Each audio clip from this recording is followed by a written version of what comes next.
Les personnes dotées d'une grande intelligence émotionnelle ont souvent du mal en thérapie, non pas parce qu'elles manquent de lucidité, mais parce qu'elles comprennent déjà le pourquoi de leur souffrance.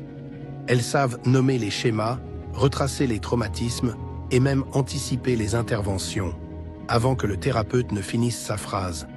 En psychologie, on appelle cela l'intellectualisation, un mécanisme de défense où l'émotion est traitée par la logique plutôt que ressentie.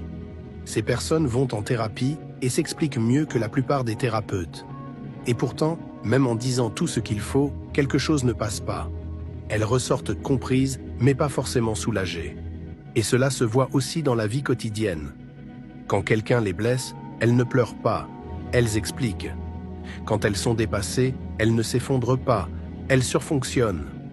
Quand elles sont déclenchées par quelque chose, elles savent exactement pourquoi elles réagissent ainsi et se sentent malgré tout impuissantes à l'arrêter.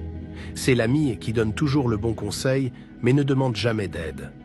La collègue qui ne perd jamais son sang-froid, mais serre un peu trop fort le volant sur le chemin du retour. La fille qui réconforte toute la famille, mais se sent étrangère dans son propre corps. À l'extérieur, elles paraissent fortes, calmes, émotionnellement brillantes. Mais au fond, elles sont fatiguées de transformer leur douleur en discours, alors qu'elles ont juste besoin d'un espace pour la ressentir. La guérison commence quand on arrête de transformer la douleur en performance, quand on cesse de vouloir bien la formuler et qu'on accepte qu'elle soit brouillonne. Elle commence quand on se permet de ressentir la tristesse sans la résumer, de s'asseoir dans la confusion sans chercher à la rendre utile et de parler depuis le corps plutôt qu'avec l'intellect. Le travail, ce n'est pas d'abandonner ce qu'on sait, c'est de créer assez de sécurité pour ressentir ce qu'on a toujours su.